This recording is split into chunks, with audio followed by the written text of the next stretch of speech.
I love Mohammad कहने पर इस प्रदेश के बच्चों को गिरफ्तार किया जा रहा है। क्या ये है वंदे मातरम? हम आई लव जय श्री कृष्ण कह सकते हैं। क्या सिर्फ मुंह से बोलना है वंदे मातरम? नहीं है स्वास्थ्य मंत्री जी, पता नहीं क्यों वो नाराज हो जाते हैं। माँ के बच्चों के साथ अत्याचार हो रहा है, उनको तिरस्कृत किया जा रहा है, डंडे बरसाए जा रहे हैं। पीड़ित समाज को जिस तरीके से तिरस्कृत किया जा रहा है, यदि तुम्हार डाक सुने क्यों ना आशे तुम्हें एकला चलो रे।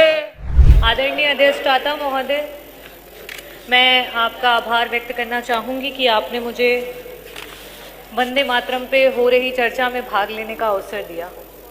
1875 में जिस समय देश गुलामी की जंजीरों से जकड़ा हुआ था, जिस समय देश में हर तरफ महामारी थी, जिस समय देश का किसान जो है वो भारी लगान दे रहा था, जिस समय देश का हर जवान ब्रिटिश हुकूमत की गुलामी कर रहा था, जिस समय देश की बहू बेटियों की आबरू हर रोज लूटी जा रही थी, उस समय बंगाल के कोने से आवाज आई वंदे मातरम।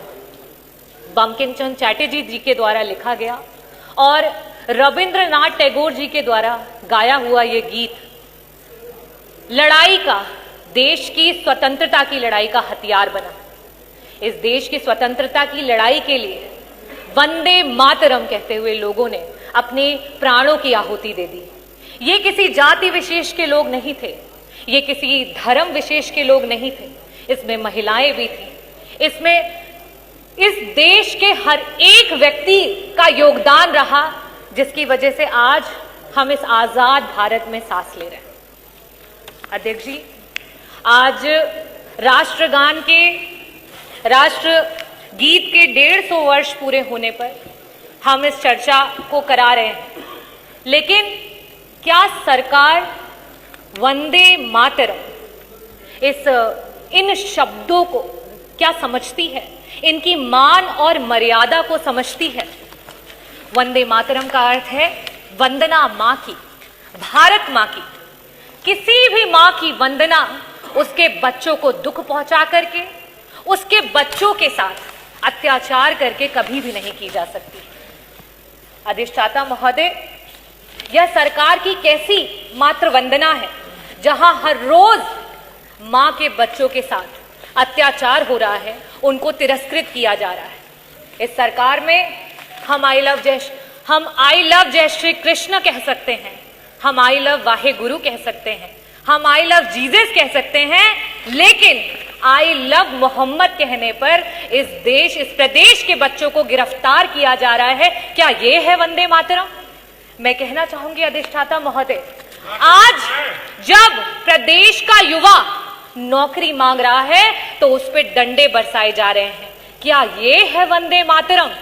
आज हर जिले के कोने कोने में कहीं ना कहीं हर रोज अखबारों में हम सुन रहे हैं कि किसी महिला को सताया जा रहा है या तो जलाया जा रहा है। क्या ये है वंदे मातरम? आज इस सरकार में जो दलित हैं उनकी मौतों का आंकड़ा छुपाया जा रहा है। गोंडा में संजय सोनकर को पुलिस के द्वारा मार मार कर, पीट पीट कर उसकी हत्या कर दी गई। क्या ये है सरकार का वंदे मातरम? जब बाहुबलियों की बात आती है तो उनको संरक्षण, और जब एक पीड़िए की बात आती है तो उसका भक्षण। क्या ये है वंदे मातरम? जब हम बात करते हैं एक आम आदमी की तो वो महंगाई की मार में चलता चला जा रहा है। क्या ये है वंदे मातरम?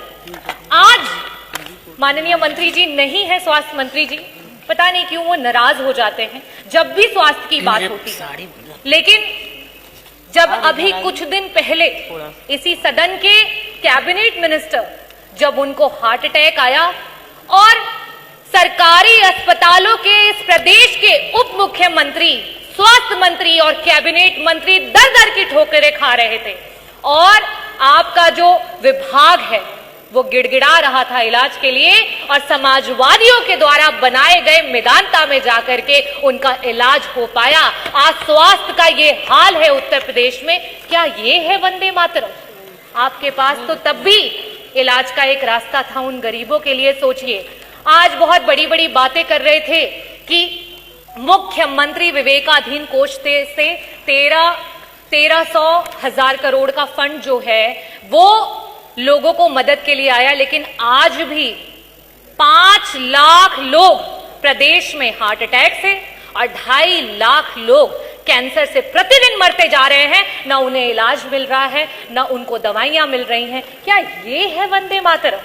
मैं अध्यक्ष जी ये पूछना चाहती हूं कि ये सरकार जो बार बार बताती है कि आप वंदे मातरम को नहीं पूछते हो, वंदे मातरम नहीं बोलते हो, क्या सिर्फ मुंह से बोलना है वंदे मातरम?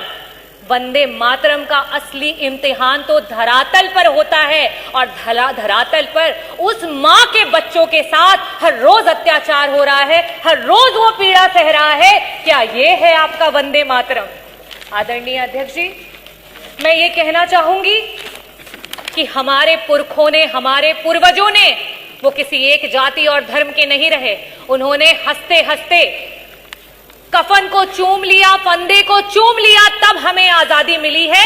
और मैं चाहूंगी कि यहां सदन में बैठा हुआ प्रत्येक व्यक्ति उनके बलिदानों को याद करे और असली वंदे मातरम को ये सरकार धरातल पर लेकर के आए।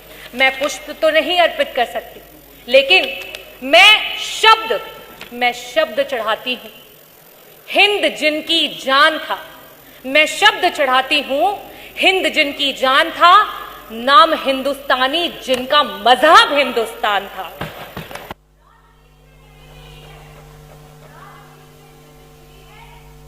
और नहीं कमाई पैसों से, राजनीति से नहीं मिली है, नहीं कमाई पैसों से, सौदा लहू के मोल हुआ था भगत सिंह के जैसों से। माओं ने गोली खाई थी। आप बात कर रहे हैं मां की, जिस आजाद भारत में हम हैं, माओं ने गोली खाई थी, बेटे फंदों पर लटके थे। आजादी की डोली जो आज हम आजादी की डोली कुर्बानी के कंधों पर, बदन पर बंधी थी जंजीरें, दिल मगर आजाद था। रक्त के अंतिम कतरे में भी भारत जिंदाबाद था। भारत जिंदाबाद है और भारत जिंदाबाद रहेगा, क्योंकि रविन्द्रनाथ टैगोर जी ने इस गीत को गाया, और उन्हीं के द्वारा गाया हुआ एक और गीत है, एकला चलो रे। आज प्रदेश की सरकार की जो नीतियां हैं, इस पीड़ित समाज को जिस तरीके से तिरस्कृत किया जा रहा है, आज पूरे प्रदेश की जनता इस बात से जो है हामी भरती हुई, इस बात को पूरा करने जा रही है कि एकला चलो रे। যদি তোমার ডাক শুনে কেউ না আসে, তুমি একলা চলো রে, একলা চলো, একলা চলো, একলা চলো, একলা চলো রে।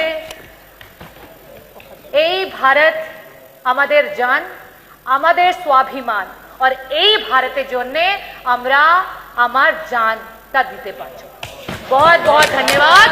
भारत माता की जय। वंदे